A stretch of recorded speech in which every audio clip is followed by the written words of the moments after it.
Të nderuar teleshikues, selam aleikum. Mirë se takohemi sërish në emisionin e përjavshëm Zëri i Arsyes. Javëve të kaluara kemi folur për sëmundjet shoqërore, ndërsa sot do të ndalemi tek mediat e shkruara. Për këtë temë do të flasim me hoxhën e nderuar Muhamet Dermaku nga Gjilani. Selam aleikum hoxh, mirë se erdhët në emisionin tonë. Aleikum selam wa rahmatullah, mirë se jeni. Hoxh, desha të ndalim fillimisht tek roli i mediave të shkruara. Çfarë roli kanë ata në shoqëri? Bismillahirrahmanirrahim. Alhamdulillahi rabbil alamin wassalatu wassalamu ala rasulina Muhammad wa ala alihi wa sahbihi ajma'in, amma ba'd. Ne ishim edhe para ca javë në elaborimin e mediave vizuale, pra televizioneve dhe rolin e tyre. Natyrisht se në kuadër të mediave bën pjesë shumë të rëndësishme dhe mediat e shkruara, ndonse roli nuk mund të jetë i njëjtë me gjitha llojet e mediave. Sidomos kjo ka të bëjë dhe ka lidhje të drejtë për drejtë me vetë nivelin e shoqërisë, nivelin arsimor, se kujt i referohet ai medium. Ajo që mund të thuhet se në mënyrë unanime mediat vizuale kanë pranim të madh tek gjithë nivelet e shoqërisë. Edhe intelektuali, edhe bujku, edhe i riu, edhe i vjetri, edhe plaku, edhe fëmiu krejt, të gjithë në një mënyrë mund të themi se kanë ushqimin e tyre ndoshta në mediat e vizuale, ndërkaq tek mediat e shkruara fillimisht fëmijët binë nga ky kombinim, e kam fjalën për fëmijët nën moshën 7 vjeçare. Pastaj edhe fëmijët pak më të rritur janë që përtojnë të lexojnë, sidomos kur media një artikull elaborohet ndoshta me shumë shkronja, që fillimisht nuk ka asnjë fotografi apo diçka që e bën me të lehtë për syrin që të fillohet në leximin e saj, pastaj vetë kurreshja për të parë ndonjë opinion ose ndonjë elaborat të ndonjë eksperti për një fushë caktuar, qoftë ajo politike, qoftë informacione të tjera, faktikisht ambiciet fillojnë të binë dhe mediat e shkruara jesin, të themi, në një mënyrë për kategori të caktuar të njerëzve të shoqërisë. Dhe varësisht ajo kategori se sa është specifikuar ose sa janë në numër në atë shoqëri, e tillë është edhe media e shkruar ose shtypi, qoftë ai editor, qoftë ai javor, qoftë në nivel gazete apo në nivel revistash. Në këtë rast mediat e shkruara ndonse elektronike po i dalloj me fjalë, po edhe ato janë të shkruara, pra mund të hinë edhe vetë faqet e internetit që luajnë po ashtu të njëjtin rol. Sido që tjetë, roli i tyre nuk mund të anashkalohet, ndonse zhvillimi i teknologjisë është shumë i hofshëm për gjatë shekullit 20 dhe vazhdon i tillë gjatë shekullit 21. Pra kemi shumë kanale, më herët ishin vetëm ato satelitore, tash janë edhe sistemi kablor, edhe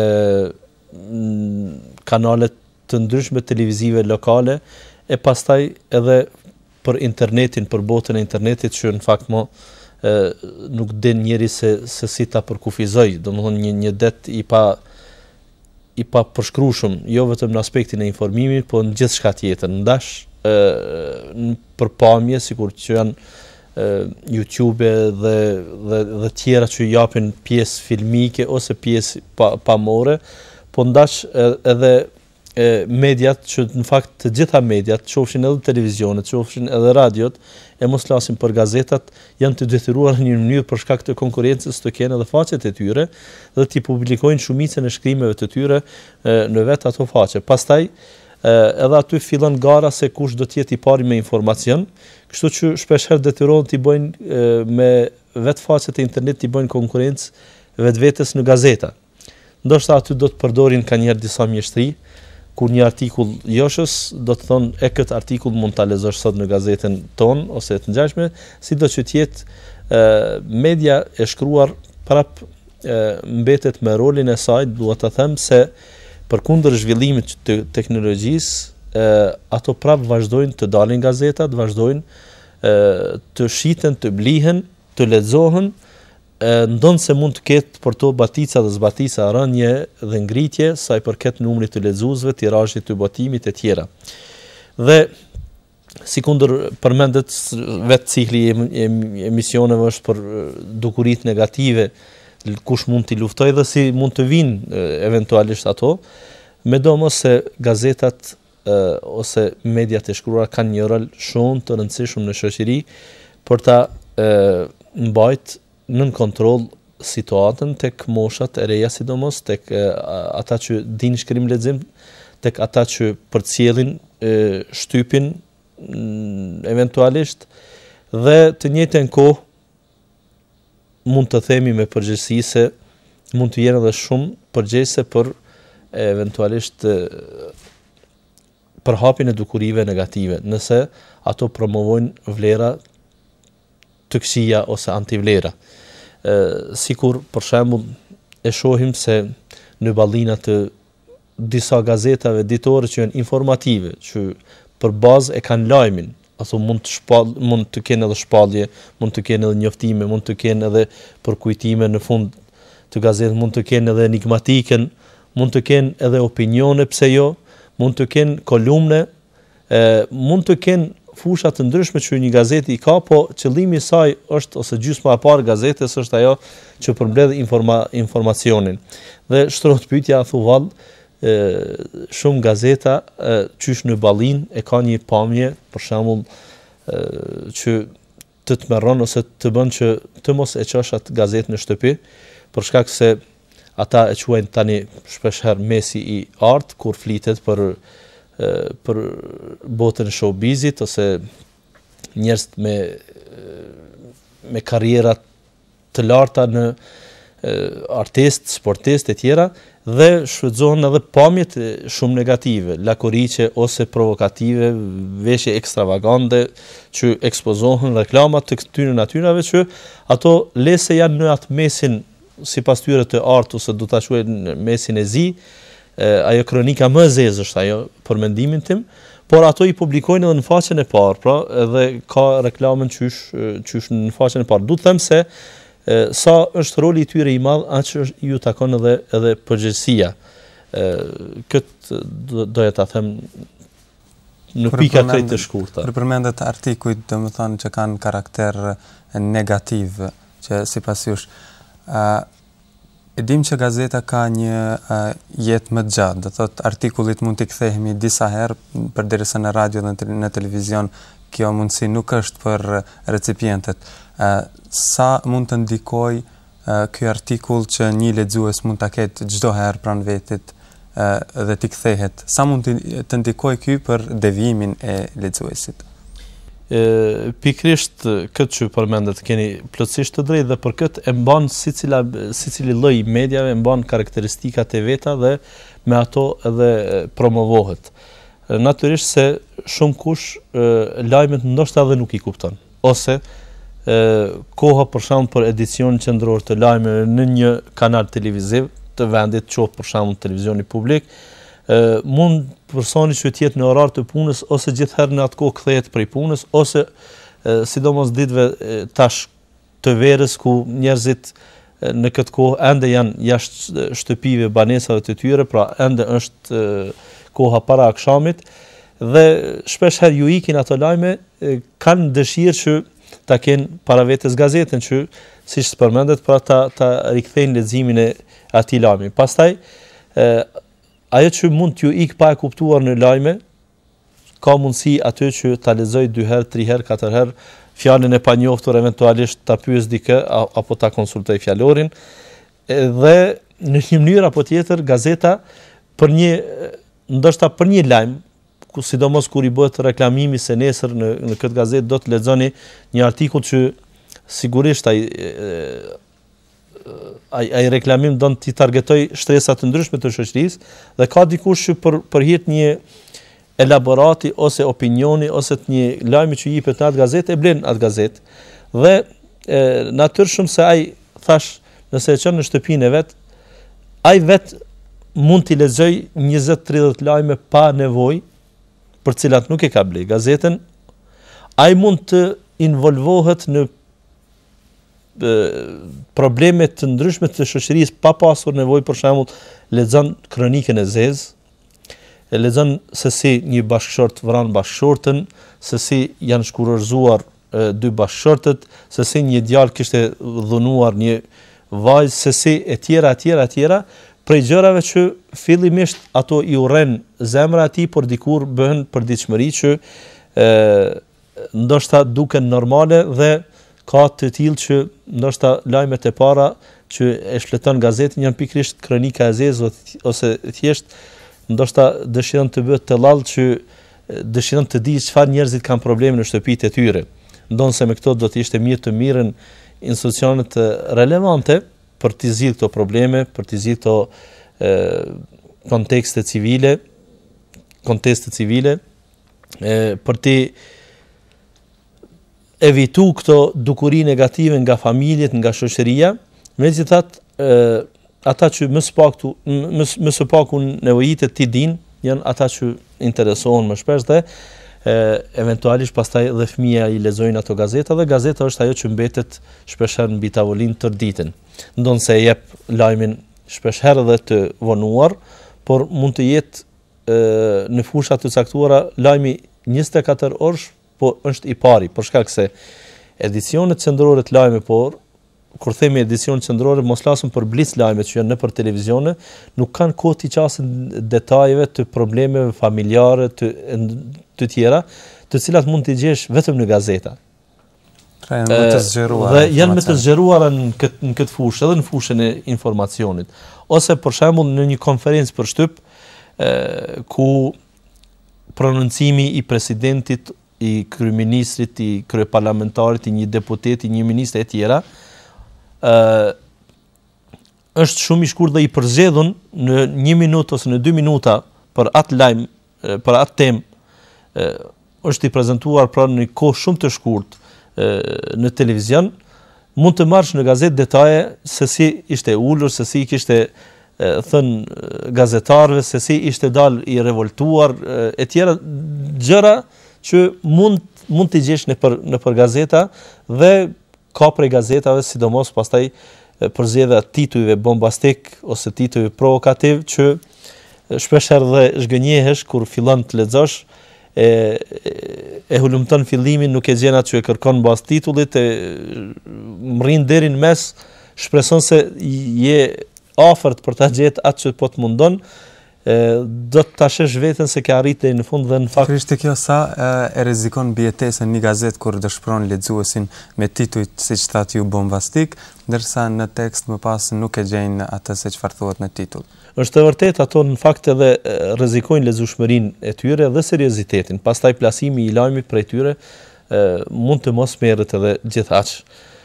Si duket, gjitha gazetat mbajnë kontrollin këtë aspekt, ose duhet ta mbajnë kontrollin këtë aspekt, që lexuesit e tyre ti provojnë situata të ndryshme se si e kanë praninë në shoqëri. Ndoshta kjo më së miri reflekton me vetë tirazhin e gazetave dhe numri i tyre se sa kthehet i shitur dhe i pashitur.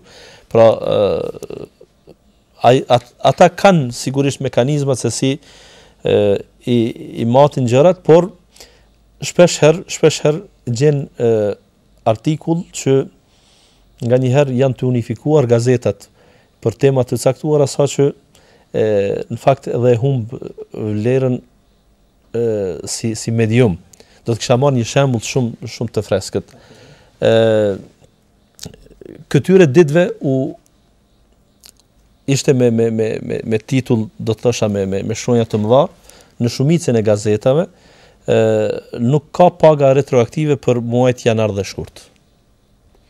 Dhe kur fillon të lexosh lajmin, do të kuptosh se ministri i financave në një konferencë për shtyp ku ka raportuar për periudhën për 3 mujorin e parë të gjendjes financiare të shtetit, pra të vjelura nga tatimet dhe nga doganat, për një rritje që ka pasur në këtë drejtim, ai nuk ka përmendur dhe ka përmendur në fakt se problemet me FMN, Fondin Monetar Ndërkombëtar, janë në përfundim e sipër, bën një paralajmërim se nuk do të ketë zbritje të pagave, një lajm i përfolur pa bazë, dhe në kuadër kësaj bëhet pyetja për pagat retroaktive, ai jep një përgjigje se thotë nuk më kujtohet se ka pas premtim.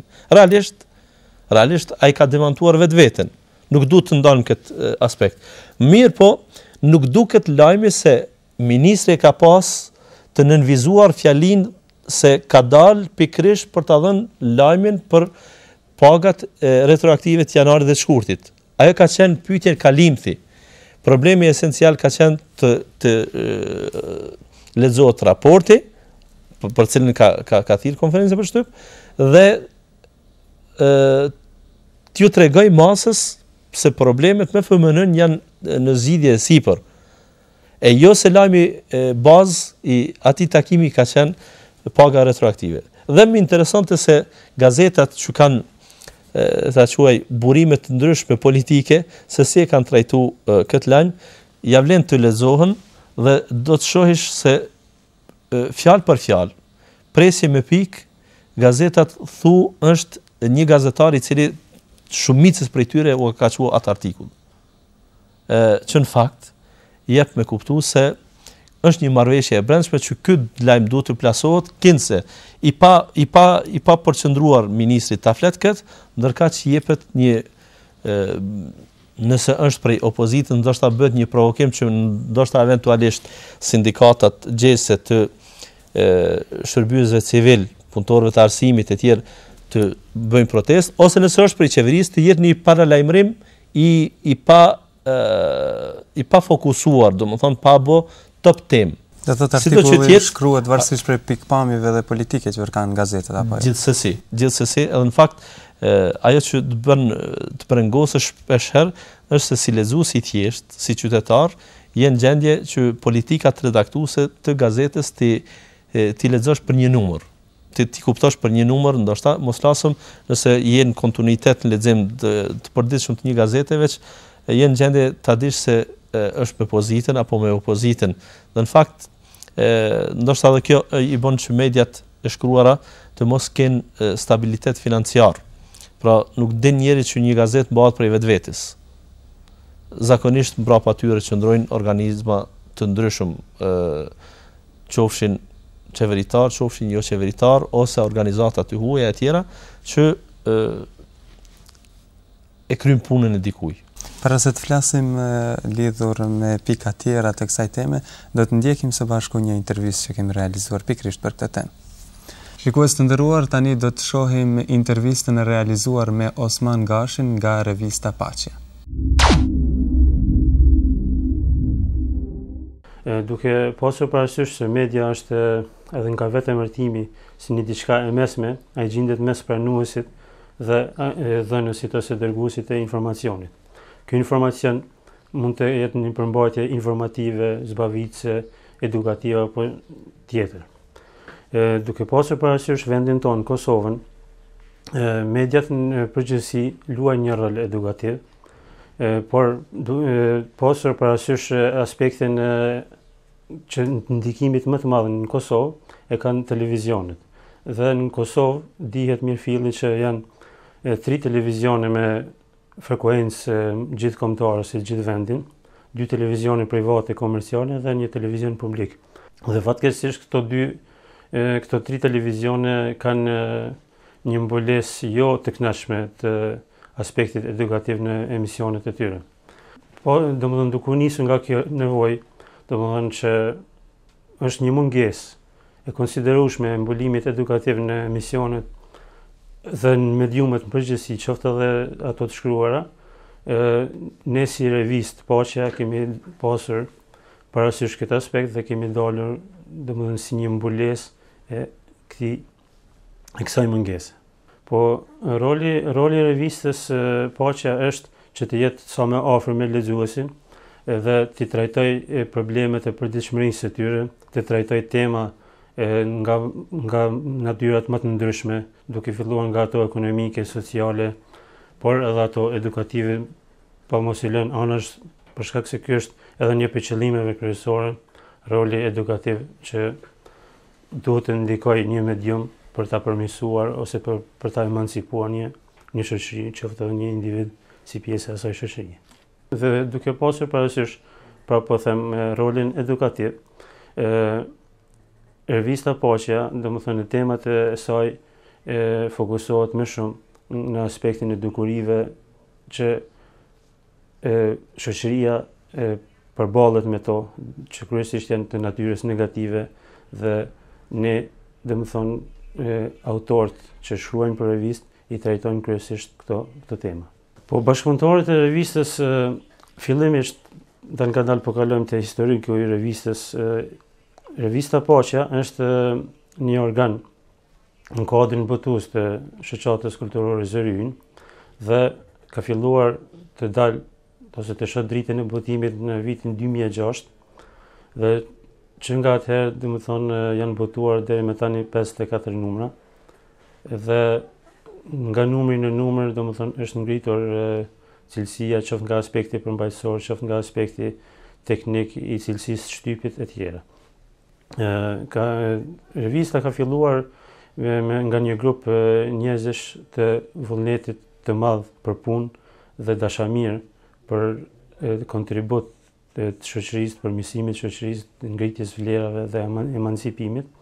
Dhe fillimisht këta njerëz që kanë shkruar për revistën nuk kanë pasur ndonjë përvojë të madhe në gazetari ose në aspektin e shkrimit dhe të informimit të shoqërisë. Por më shumë ju keni përmbajtur qëllimit që keni pas. Po, qëllimi, domethënë, nuk i kemi ikur asnjëherë, domethënë, shihet nëse analizojmë përmbajtjen e revistës, shihet qartë që revista gjithmonë i ka qëndruar një linje të trajtimit të temave. Po flas të autorët, domethënë autorët e cekan në fillim që kanë qenë pa përvojë, po pastaj është ngritur për shkak se një prej qëllimeve tjera të revistës është edhe dhënia hapësirë talenteve të reja, të cilët kanë nevojë për të shkruar dhe nuk kanë gjetur hapësirë, domethënë kanë pasur revistën Paqja si gjirin e cila i ka mbledhur në gjirin e saj, gjithë ata të cilët kanë dashur të kontribuojnë për çështjen e emancipimit dhe ngritjen e vlerave të kësaj shoqërie. Bashkëpunëtorët kanë qenë duke filluar prej nxënësve, prej arsimtarëve, prej studentëve, prej gazetarëve me përvojë e deri te doktor shkencash të cilët kanë shkruar për revistën Paqja. Kryesisht, domethënë, gazetarët dhe studentët kanë qenë të degës së gazetarisë së Universitetit të Prishtinës, por edhe të degëve tjera të universitetit. Vlen t'i përmendim dy profesorë me emrin që shkruajnë vazhdimisht për revistën, profesor dr. Milazim Krasniqi dhe profesor dr. Ali Iljazi, që i trajtojnë temat për nga natyra e vetë e studimit. Profesori Milazim analizon ose shkruan analiza për problemet politike, ekonomike dhe çfarë do qofshin ato që shoqëria jonë ballafaqohet me to. Kurse Ali Iljazi ka fushën e vet mjekësisë, aspektin e analizimit të problematikave mjekësore, duke i argumentuar me argumente kuranore ose profeti, domethënë hadithet pejgamberit edhe tjera. Po marrë në përgjithësi, për fat keq në Kosovë aspekti i leximit të gazetave dhe revistave është i pakët, domethënë i mangët, nuk është i kënaqur.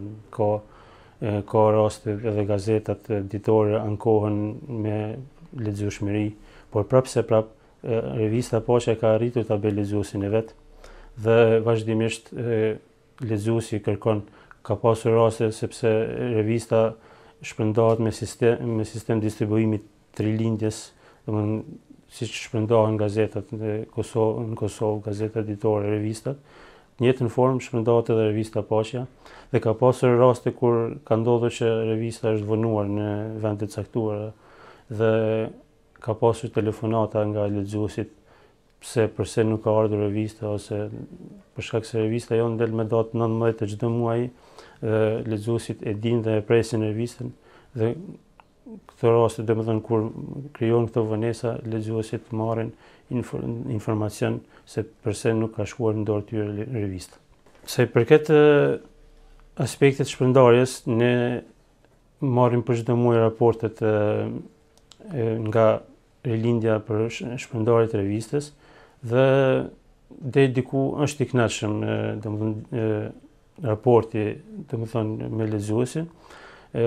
Por ne kemi edhe një sistem tjetër të shpërndarjes, domethënë përmes disa organizimeve domethënë për qytete ndryshme që i kanë dhe ato e marrin revistën dhe e shpërndajnë në format që ato i parashohin për rrethin e tyre dhe mjafton që revista është në dorën e lexuesit.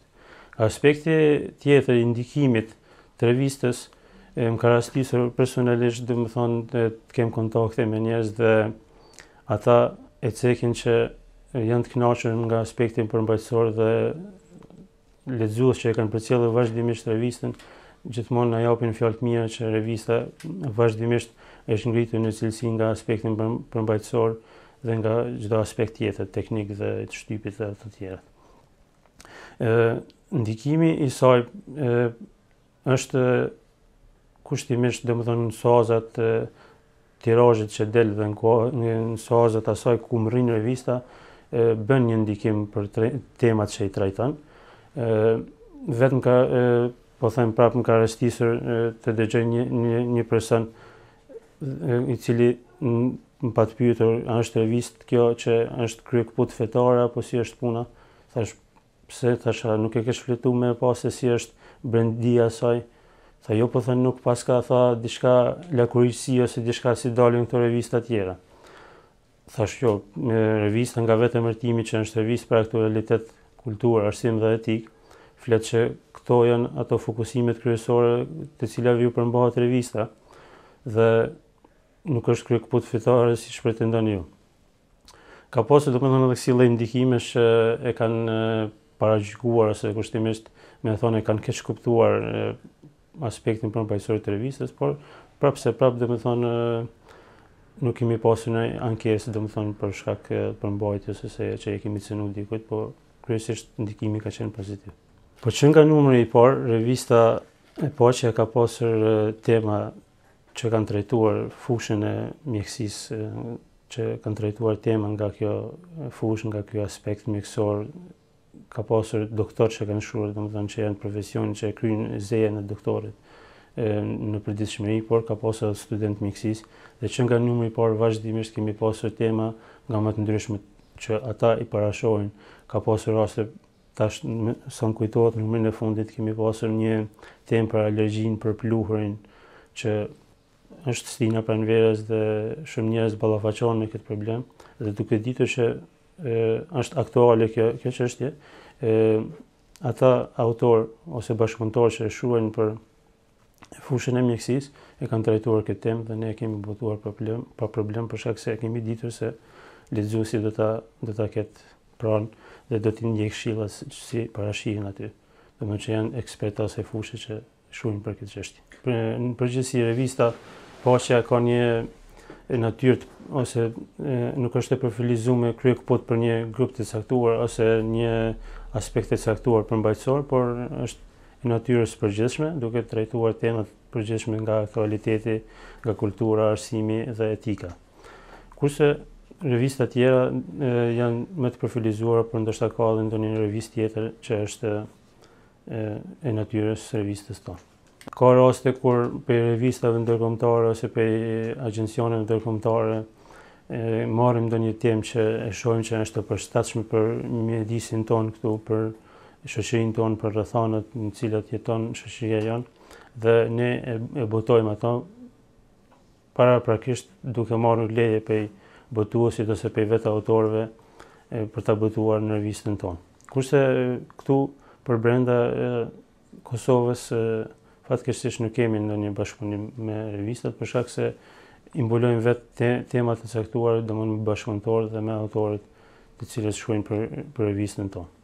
Ka aspekti përmbajtësor, për shembull numrin e fundit kemi një shtojtë të veçantë për çështjen e maturës dhe të maturantëve, provimin e maturës, mbrëmjen e maturës, kushtimisht edhe tek trit, edhe tek një grup moshe caktuar, mund gjejnë diçka, por në aspektin pozitiv. Ndoshta të rinjt sot dëshirojnë që të kenë diçka informacione për ndonjë për showbiz ose për sport ose ku ta diun se çfarë, por ne kemi kapur atë aspektin negativ që pasojat që ndikojnë domethënë negativisht për shkak se po flasim për maturantët janë në një fazë kur bëhet ndrimi ose kalimi prej një moshe tek mosha e rritur dhe ajo është faza më kritike ku njeriu pastaj ose mund të devijojë ose mund të vazhdojë rrugën kushtimisht e drejtë që të jetë i mirë për veten e tij, për familjen e tij dhe për tërë shoqërinë. Dhe sa i përket asaj që sa është e vështirë të mbulohet interesi i shoqërisë, ne i përmbahemi qëllimit që këtë shoqëri dëshirojmë ta emancipojmë dhe ta edukojmë në vlerat e mirëfillta dhe jo ta devijojmë ose ta dërgojmë në atë formë që ai dikur mos di se ku është dhe se ku ndodhet dhe të ketë pasoja pastaj me veten e tij dhe me familjen e tij.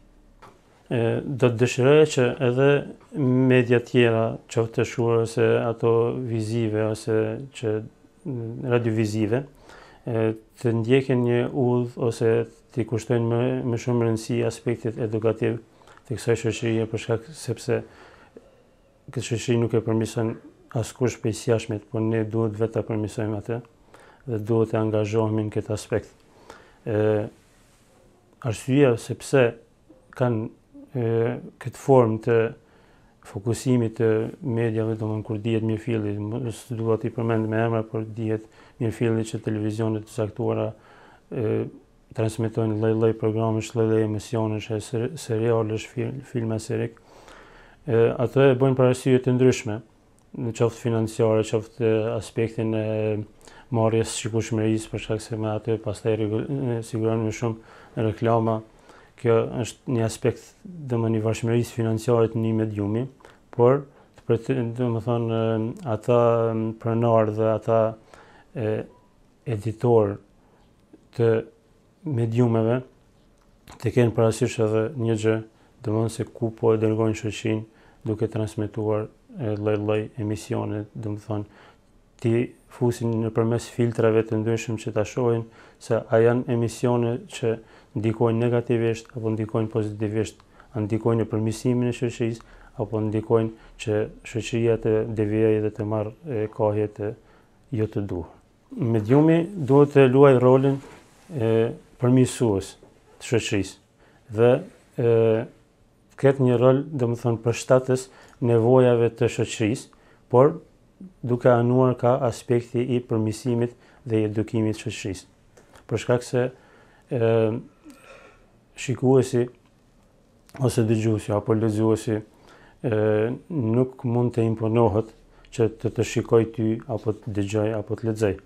Për shkak se ta marrin shembull televizionin dhe është një emision në televizion dhe nuk i pëlqen fare lehtë me telekomand mund të ndroj programin dhe të shikoj diçka tjetër.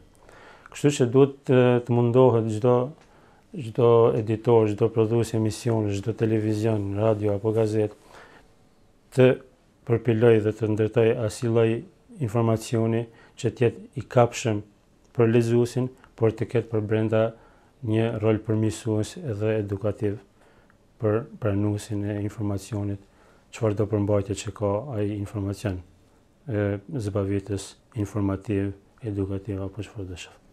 Po nëse me një farë forme mediumet mirën vesh mes vete që fokusohen më tepër në aspektin edukativ me qëllim përmirësimit të shoqërisë, atëherë kur s'ka alternativë dëgjuesi ose pranuesi i informacionit do të detyrohet me një farë forme që të shikoj diçka, të dëgjoj diçka dhe kësaj do të ndikohet që shoqëria jonë të përmirësohet dhe urojmë që dhe dëshira besoj e gjithë secilit qytetar të Kosovës që kjo shoqëri të përmirësohet për shkak se ka angesa dhe problemet akumulohen për çdo ditë të çfarëdo natyre. Duke u nisur nga fakti që revista Paqja ka pasur përmirësim dhe ngritje të cilësisë qoftë në aspektin përmbajtësor të bashkëpunëtorëve dhe në aspektin teknik, synimi ynë është të kemi një dalje më të shpeshtë, kushtimisht themi që dalim 2 herë në muaj dhe pastaj të shohim mundësitë financiare dhe njerëzore që të dalim ose të shndrojmë revistën në gazetë ditore, në mënyrë që të jemi një mundësi, zgjedhje ose një alternativë për lexuesin që të ketë tema edhe nga aspekti edukativ më tepër se sa është deri me tani në Kosovë. Po, duke pasur parasysh sjelljet ose duke parë për çdo ditë, duke përjetuar për çdo ditë për dëshmërinë e shoqërisë sonë, shohim dhe vlerësojmë që është e nevojshme më tepër të punohet në aspektin edukativ, për shkak sepse shoqëria po ankohet vazhdimisht për probleme, për pakënaqësi dhe kjo flet qartë që ka nevojë më tepër të punohet edhe në aspektin e përmirësimit dhe të edukimit të kësaj shoqërie. Shikues të nderuar, pam së bashku intervistën me Osman Gashin, e ne u rikthyem në studio për të vazhduar bisedën me të ftuarin ton. Hoxh, tani do të ndalemi në një aspekt tjetër, por nuk do të shkëputemi nga tema për media të shkruara. A mund të na jepni ndonjë shembull për mediat tona se si trajtojnë temat kur flasin për fenë islame? Të falenderit për këtë pyetje. Realisht jemi jashtëzakonisht të zhgënjur edhe në këtë aspekt. Pra, gazetat tona sikur nuk kanë emërues të përbashkët për çështje politike, nuk kanë ditë që i bashkon në shumë fusha edhe të informacionit, shpeshherë të krijohet përshtypja se vetmi faktor që i bashkon është Islami, në këtë rast jo për të mirën e tij, por eventualisht për shtrembërimin e pamjes, imazhit të tij përmes asaj që njihet luftë e ftohtë kundër Islamit. Dhe përfshi këtu që shumica e gazetave në shumicën e herave, jo që nuk kanë ndonjë qasje me vetë iniciativë për Islamin, qoftë të intervistojnë hoxhallar, për shembull.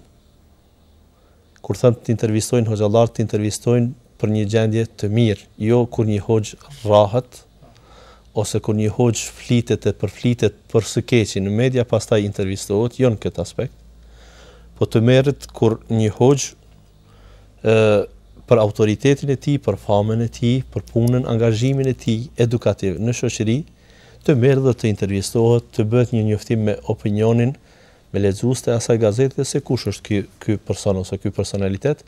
Hajtë ta themi, sikur veprojnë për shembull në Roz apo në artikuj të ndryshme për shembull që kanë të bëjnë me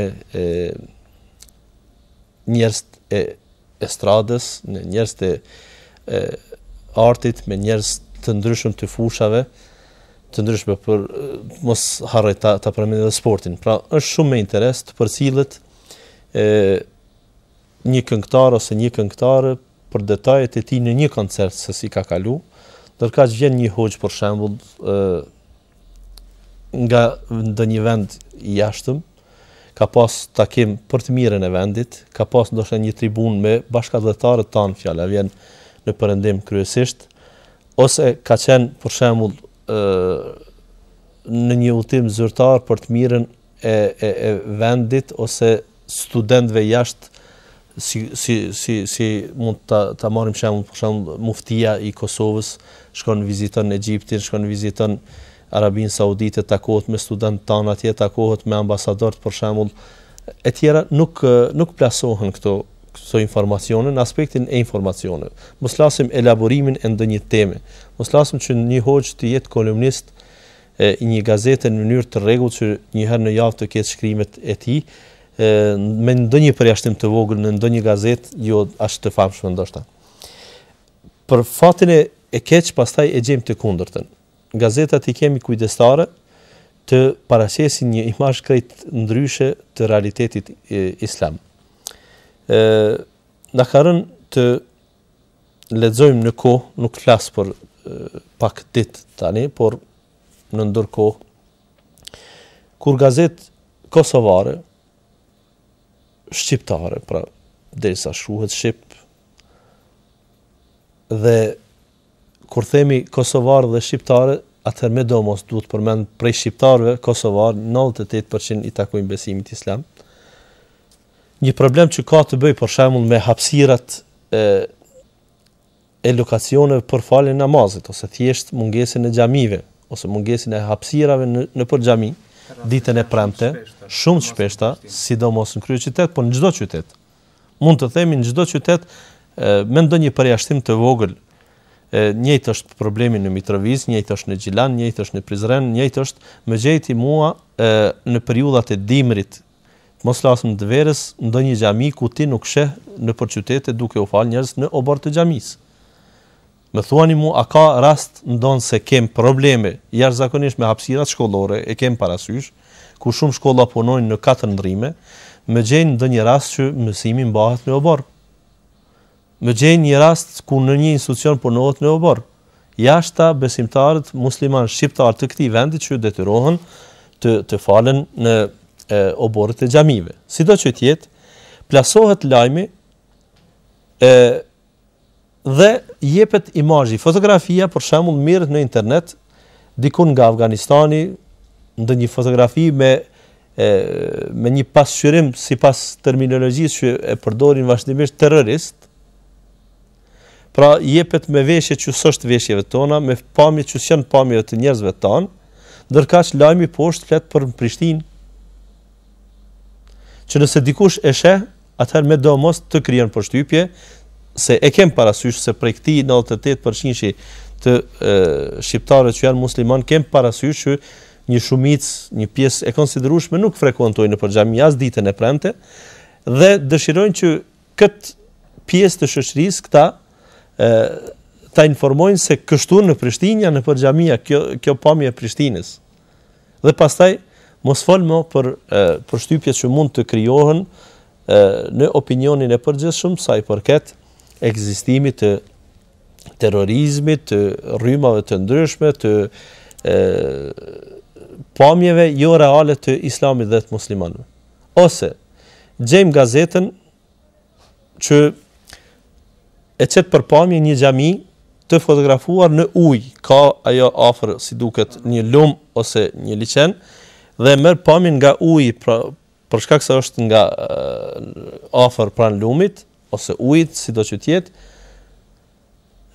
dhe mund ta paraftojeni pamjen se si del në ujë, pra sikur në pasqyra, del në pamjen e kundërt. Pra, na del xhamia dhe minarja është në të kundërtën. Pra, jepet një imazh është shumë tendencioz. Pastaj, nuk ka zhvillim që ndërlidhet me ndonjë problematik të muslimanëve diku në botë e që të mos tentojnë ta ndërlidhin me domos edhe me muslimanët e Kosovës. Ndonjë rast këtu për na lidhur raste fol e mos u friko. Sa të duash. Vetëm ndodh diku në botë që për shembull të ndodh fjala vjen një kacafytje e 2-3 muslimanëve, fjala vjen në Britani apo ndonjë problematik, ndonjë zonë dikuj dhe me një herë të ndërlidhen raste thuase se në Kosovë ka ndodhur ky. Nuk duhet të përmendi sikur rastet që janë kur një kosovar për jashtë vepron hallallu qoftë, atëherë mund ta elaborojnë atë temë pa problem. Mirë, po çfarë lidhmërie krijon për shembull kur një problem krejt jashtë kontinentit madje pas ndërlidhje për së afërmi as për së largmi me muslimanët e këtij vendi jepet imazh me domos që të jetë kështu. Ose më ka rastis duhet ta përmendi me shembull konkret. Thuhet kështu pasqyrohet gjendja nga një herë edhe për çështje politike, por unë flas për aspektin fetar, kështu thot pasqyrohet se në gazetën kësaj me emër në Gjermani. Dhe krijon përshtypje ti se në Gjermani ose diku në Britani, ose dhe Guardian për shembull, ose Frankfurter Allgemeine Zeitung, çka po diun prej gazetave prestigjioze që janë në këto vende në Britani, respektivisht në Gjermani, dhe thuhet kështu ata mendojnë për gjendjen e muslimanëve të ardhmen e këtij vendi për Kosovën është fjala.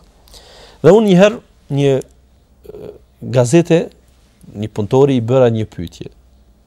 Ndonë se e dia vijen ishte shumë e qartë se si gjermanët po interesohen për këtë çështje.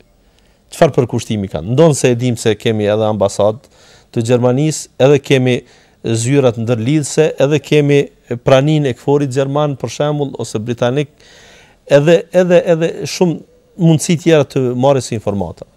Mirë po, megjithatë, bëra një pyetje pak me ironi ndoshta, si ka mundësi që ky lajm të plasohet nga gazeta përkatëse pra në Gjermani, kur ajo i përngjan një shkrimi të njëjtë në gjuhën shqipe. Ngela pa përgjigje.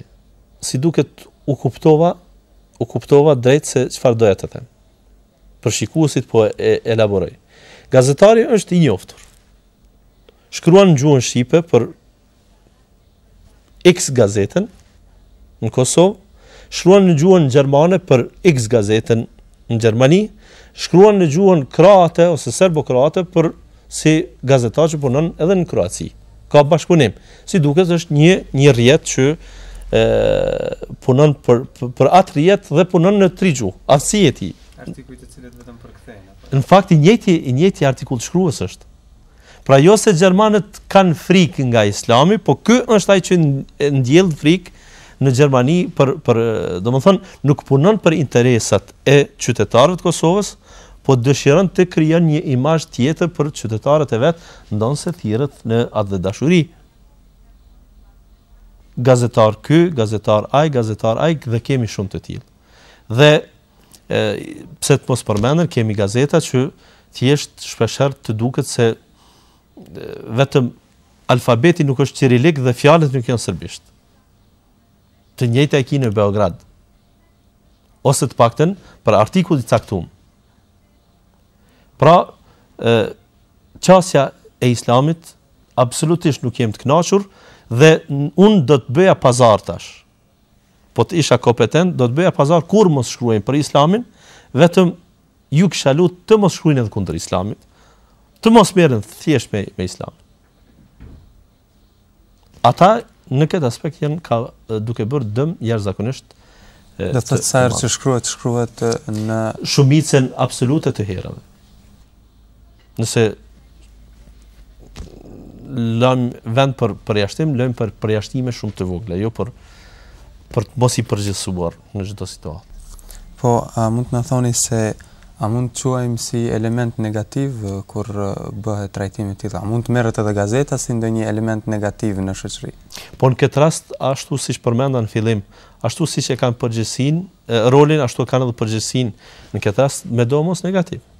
Për shkak se krijojnë opinion, domethënë ja që shoqërinë ne nuk e kemi të arsimuar.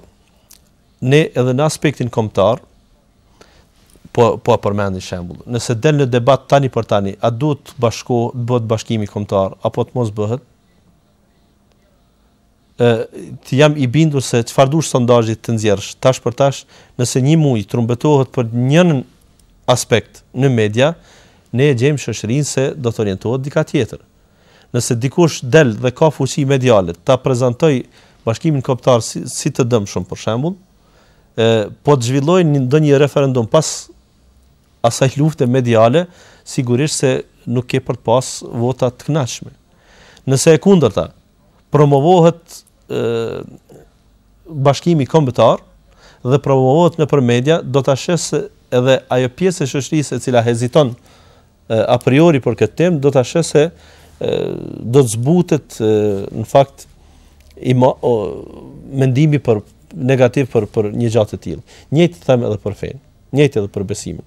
Nëse njerëzve, qoftë edhe besimtarëve të xhamive, i shkruhet, i flitet vazhdimisht se Kosova është në rrezik nga Islami dhe muslimanët e rinj, shpeshherë me mbiemra të ndryshëm që të mos targetohen edhe ata pleq për shembull, edhe ata hoxhallar dhe ata njerëz që janë nëpër xhami dhe të krijojnë përshtypje edhe tek ata se po ne jemi mirë, po këta të rinjt janë problem shpeshherë. Pse? Pse i riu të jetë problem?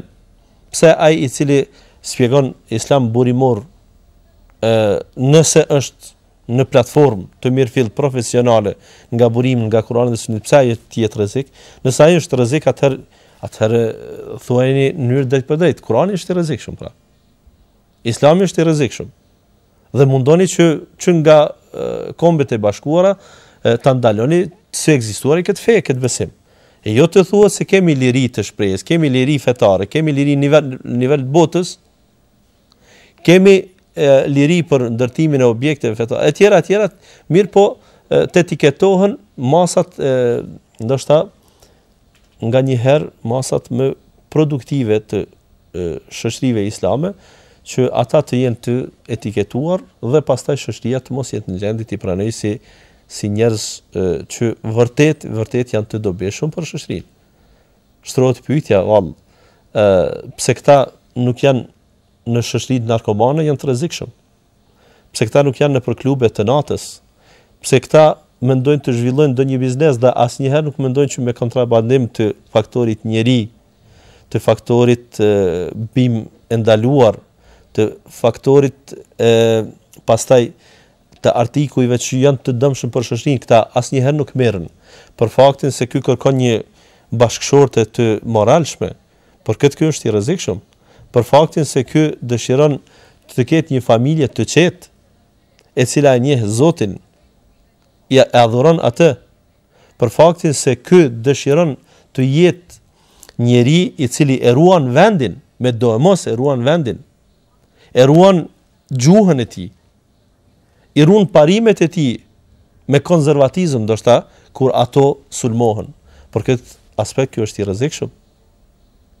E pastaj të parrezikshëm mbeten njerëzit servil, të cilët e flasin gjuhën shqipe, e promovojnë gjuhën tjetër, pra po të dëgjohen, po të pasohen, po të shkohet mbrapa këtyre gazetave dhe gazetarëve, do ta gjesh se Kosova dhe kosovari është ndryshe nga ai gjyshi jon që na ka lënë këtë vend. Ndryshe nga ata trima që kanë shku, kanë vënë jetën për këtë vend, që janë kalbur në burgje, që janë vrarë nga okupatori, ndryshe nga parimet që i kanë pas edhe luftëtarët dhe dëshmorët e fundit të kësaj lufte që kanë ndodhur në Kosovë. Dhe unë shpesh në mënyrë hipotetike do të kisha dëshiruar ajo që nuk mund të ndodh, por sikur të kishim ngjall Adem Jasharin dhe shumë të tjerë, po e përmenda këtë me emër, dhe ta shohin Kosovën kështu qysh e shohin. A do t'i kishte pëlqyer Skenderaj, apo Drenasi, apo Xhilani, apo Prizreni, apo Prishtina,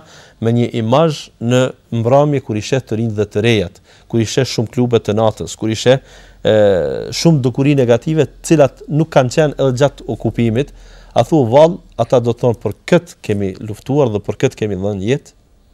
A është e rëndësishme tani të flitet shqip nëse rinia jon është e zhytur në